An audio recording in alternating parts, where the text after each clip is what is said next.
बिस्मिल्लाहिर्रहमानिर्रहीम। अस्सलाम वालेकुम।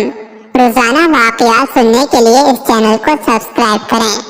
एक बादशाह ने हातिम ताई की शोहरत सुनी तो उसके दिल में हातिम के लिए हसद और बुग़्ज़ पैदा हो गया।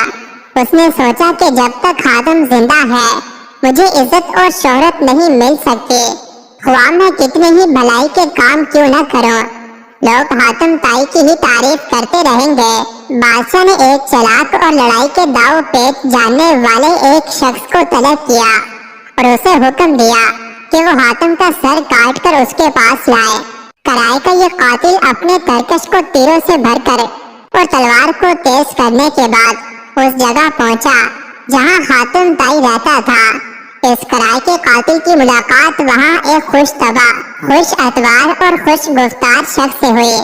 जब उस शख्स को मालूम हुआ कि ये मुसाफिर है तो वो उसे अपने घर ले गया और इस तरह की खातिर तवाज़ु की कि कराए का कातिल इस शख्स के इखलाक का गर्विदा हो गया।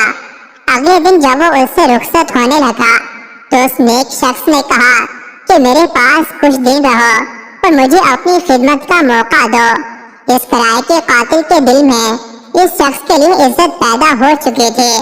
उसने शुक्रिया के साथ कहा कि मैं कुछ दिन मजीद यहाँ रुकता, मगर मुझे एक ऐसा जरूरी काम करना है जिसके लिए मैं यहाँ नहीं रुक सकता। इस नेक शख्स ने पूछा कि अगर तुम मुझे बताना गवारा करो कि तुम कौन सा जरूरी काम करना चाहते हो तो हो सकता है कि मैं तुम्हारी कुछ मदद कर सकूं।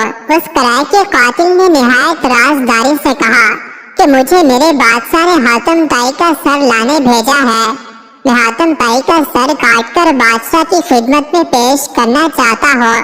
अगर तुम मेरी मदद कर सको तो मुझे बताओ कि हातिम ताई कहाँ रहता है।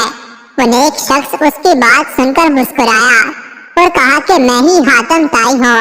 तुम शौक से मेरा सर काट कर अपने बादशाह की खिदमत में पेश करो।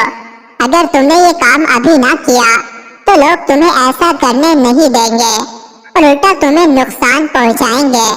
हातिम ताई की बात सुनकर वो शख्स उसी वक्त उसके कदमों में गिर पड़ा और माफी मांगी और कहा कि मैंने एक नेक शख्स और अजीम शान सरदार को नुकसान पहुंचाने का इरादा किया। फिर उसने अपनी तलवार और तरकश के तीरों को फेंक दिया और ये कहकर वहां से चला गया कि इतने अजीम शख्स को फूल मारना भी मुझे गवारा नहीं। जब वो शख्स बादशाह के पास वापस पहुंचा तो बादशाह ने उसकी सरजनश की। फिर जब उस शख्स ने हातिम की नेकी और उसके एहसान का जिक्र किया तो बादशाह के दिल से हसद और बुग़्ज़ जाता रहा और बादशाह ने कहा कि हातिम वाकई तारीफ का हक रखता है। मज़ीद ऐसे ही वीडियोस के लिए चैनल को जरूर सब्सक्राइब करें।